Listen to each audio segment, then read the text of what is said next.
Nadjar.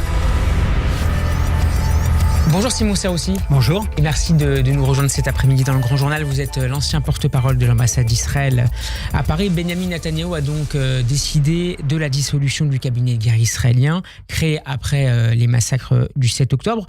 D'abord, Simon, quel était le rôle de ce cabinet de guerre et sa disparition est-elle à vos yeux regrettable ? Alors, le rôle de ce cabinet était de prendre des décisions dans le cadre d'un gouvernement d'union nationale qui a été créé après les massacres du 7 octobre, de prendre des décisions concernant l'effort de guerre israélien à Gaza et ensuite dans le nord du pays, avec les différents membres de ce gouvernement, et donc y compris Benny Gantz, Gadi Eisenkot, des anciens chefs d'état-major, rappelons-le, qui ont une grande expérience dans ce domaine. À côté de l'existence du cabinet de sécurité. Voilà, tout à fait, qui est un organe plus traditionnel qui existe dans la plupart des gouvernements. Et donc, ce cabinet de guerre permettait de discuter, d'évaluer les conséquences de chaque décision prise et de prendre donc des décisions importantes qui ont été prises ces derniers mois. Évaluer et prendre des décisions, mais plus sérieusement que ne l'aurait fait le cabinet de sécurité ? Alors, je ne me permettrai pas du tout d'émettre une opinion sur la qualité de ces organes. Ce que je peux vous dire, c'est que la fonction d'un cabinet de guerre est spécifiquement de travailler sur l'effort de guerre, sur ce qui se passe à Gaza, sur la manière dont Tsahal et les services de sécurité fonctionnent, et de prendre donc des décisions très spécifiques dans ce domaine avec les différents membres du gouvernement qui ont été choisis pour leur expertise et leur implication dans ces domaines. Pourquoi n'est-il pas renouvelé ? Je pense que ce cabinet de guerre a été créé, il faut le rappeler, dans le cadre d'un gouvernement d'union nationale qui a été créé au lendemain de l'attaque terroriste du 7 octobre. Benny Gantz, le leader du parti bleu-blanc, qui avait juré de ne pas rejoindre Benjamin Netanyahou, l'a fait par ces mots en disant qu'il y avait une réelle situation de crise et que donc cela était nécessaire pour lui de rejoindre le gouvernement. Et il avait conditionné son entrée à la création d'un cabinet de guerre parallèle. Et c'était une manière pour lui d'avoir une influence dans ce gouvernement et sur les décisions importantes qui étaient prises, et une manière de gérer cette guerre. Il faut rappeler qu'un cabinet de guerre, ce n'est pas quelque chose d'exceptionnel en temps de guerre, c'est une manière de fonctionner et de travailler qui n'est pas nouvelle en temps de guerre, encore une fois.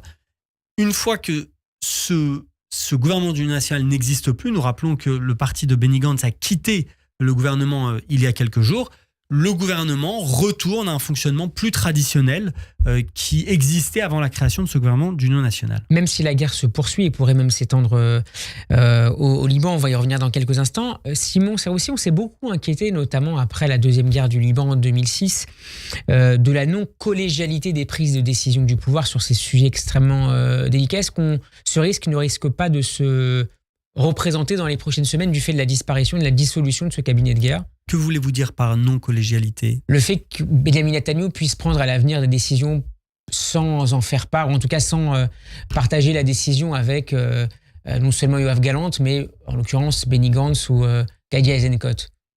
Alors Benny Gantz et Gadi Eisenkot ne font pas partie du gouvernement. Je pense que le gouvernement israélien, comme tous les gouvernements israéliens depuis la création de l'État, sur les questions de sécurité en particulier, font preuve de responsabilité, et les chefs sécuritaires, que ce soit Tsahal, que ce soit les services de renseignement ou le ministre de la Défense, font partie intégrante des décisions qui sont prises. Parce qu'il n'y avait que des spécialistes de la guerre autour dans ce cabinet de guerre qui portait bien son nom, ce qui n'est pas du tout le cas de ce cabinet de sécurité Les existant. décisions importantes seront prises par le gouvernement israélien, avec à sa tête Benjamin Netanyahou, un ministre de la Défense, Yoav Gallant, qui, il faut le rappeler, est un ancien général haut placé de Tsahal, qui a des dizaines d'années d'expérience militaire derrière lui, et un échelon militaire, un haut échelon militaire et des services de sécurité avec beaucoup d'expérience, beaucoup de sérieux, et qui ont fait preuve de responsabilité depuis le début de ces guerres et continueront à le faire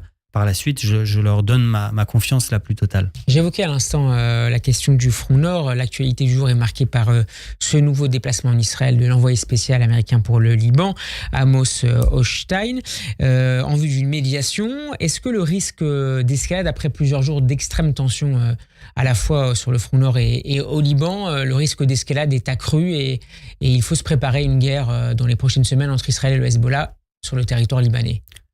Je pense que le risque de guerre est extrêmement élevé. Je pense qu'il est le plus élevé qu'il n'a jamais été depuis 2006, la seconde guerre du Liban. Il est forcément conditionné à un cessez-le-feu à Gaza?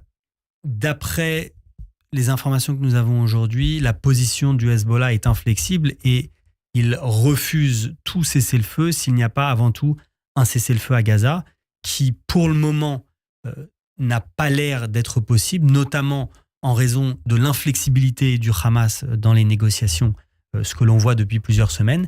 Et en parallèle de ça, les tensions montent de façon extrêmement importante. La vie devient quasi impossible dans le nord d'Israël.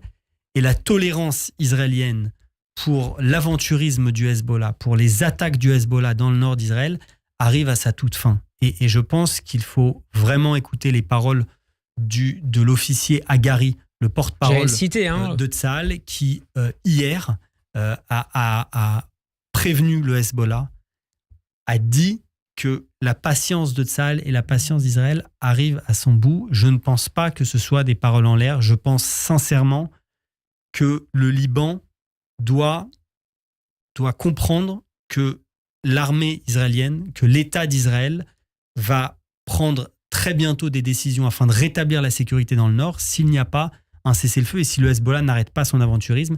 Et je dis cela avec beaucoup de responsabilité, avec beaucoup de peine aussi pour les Libanais, les nombreux Libanais qui ne soutiennent pas le Hezbollah, mais le prix que le Liban, le prix que le Hezbollah va payer sera terrible. Il sera immense si cette organisation terroriste ne cesse pas de tirer sur le nord d'Israël. Et il faut le dire maintenant, avant que le monde entier, avant que les pays occidentaux, avant que les opinions publiques internationaux accusent Israël et condamnent Israël. Il faut le dire maintenant. Si le Hezbollah n'arrête pas ses attaques contre le nord d'Israël, le prix sera immense et la destruction extrêmement importante au Liban. Ça sera quelque chose qui n'a jamais été vu auparavant. Mais en tant que diplomate israélien, Simon Saoussi, est-ce que vous vous inquiétez de l'absence ou du manque de soutien de la communauté internationale devant la possibilité d'une guerre au Liban? Je pense qu'il est en effet très problématique et qu'il est très problématique que le monde et la communauté internationale, hormis quelques pays, notamment les États-Unis, ne s'impliquent pas plus pour faire pression sur le Hezbollah et sur le Liban pour cesser ces attaques. Et je pense que de nombreux pays n'ont pas pris encore n'ont pas encore conscience des conséquences dramatiques que peuvent avoir une guerre entre Israël et le Liban. Et je dis bien le Liban, pas seulement le Hezbollah. Une guerre qui pourrait se transformer en une guerre régionale, qui pourrait forcer d'autres pays à rentrer dans la danse, et je pense que... Vous pensez à l'Iran et à ses proxys? Je pense à l'Iran, je pense aussi à des pays occidentaux qui sont présents dans la région, qui pourraient être touchés, qui pourraient être appelés à intervenir. Et je pense donc que cela devrait être une priorité pour la communauté internationale aujourd'hui, de faire pression sur le Hezbollah, de faire pression sur le Liban, et cela n'est pas fait suffisamment. Il faut saluer le rôle des Américains, il faut saluer le rôle de Amos Hochstein qui fait des allers-retours entre Jérusalem et Beyrouth pour essayer de calmer les tensions. D'autres pays occidentaux, la France notamment, est impliquée, mais ce n'est pas suffisant. Alors, États-Unis-France impliqués, vous le disiez, et qui tentent tous les deux de faire tomber la température, mais la proposition d'Emmanuel Macron la semaine dernière de mettre en place une plateforme tripartite États-Unis, Israël, France pour éviter une escalade a été rejeté de manière catégorique et sans ménagement, j'allais dire presque de manière non diplomatique par Yoav Gallant, le ministre de la Défense israélien. La position du ministère des Affaires étrangères israélien semble ne pas être exactement la même. Est-ce que vous pouvez commenter cette décision ou tout du moins l'expliquer? Alors, il faut rappeler avant tout que le principal médiateur dans la région est pour Israël et Washington. Washington n'est pas seulement notre plus grand allié, c'est aussi la puissance, la première puissance mondiale et la première puissance dans la région. C'est Washington qui a été le médiateur de tous les accords de paix qu'il y a eu, et y compris des cessez-le-feu. Il ne faut pas minimiser le rôle de la France, qui est important au Liban en particulier. On connaît l'histoire de la France dans ce pays. Il est seulement symbolique, comme semble l'indiquer Yoav Gallant? Historiquement, la France a un rôle important au Liban, a une influence importante au Liban, notamment auprès des communautés chrétiennes. C'est indéniable. Maintenant, les États-Unis ont un rôle primordial, et en particulier du point de vue israélien, que ce soit même sur la question de l'accord de la délimitation de la frontière maritime. On se souvient de cet accord il y a 2 ans, je crois, où les États-Unis et Amos Hochstein avaient joué un rôle primordial. Donc je pense qu'il faut rappeler le rôle des États-Unis, la confiance qu'Israël a envers les États-Unis, et aussi rappeler certaines tensions qu'il y a pu avoir ces derniers jours, notamment autour du salon Eurosatori, qui a ouvert ses portes aujourd'hui et dont Israël est le grand absent. Oui. Exactement. Rappelons encore une fois que les sociétés sécuritaires israéliennes dépendent du ministère de la Défense. Et donc, ce n'est peut-être pas par hasard que ce soit le ministre de la Défense lui-même qui ait répondu, ou qui en tout cas émis cette déclaration, puisque c'est le ministère de la Défense israélien et les sociétés militaires israéliennes qui ont été mis de côté. C'est une manière de rendre l'appareil ça peut être une interprétation de cette déclaration. Merci beaucoup Simon Saoussi d'avoir été avec nous. Je rappelle que vous êtes l'ancien porte-parole de l'ambassade d'Israël à Paris. On peut retrouver cet entretien notamment sur YouTube. Bon après-midi à vous. Bon après-midi, merci. Radio J. Steve Nadjar.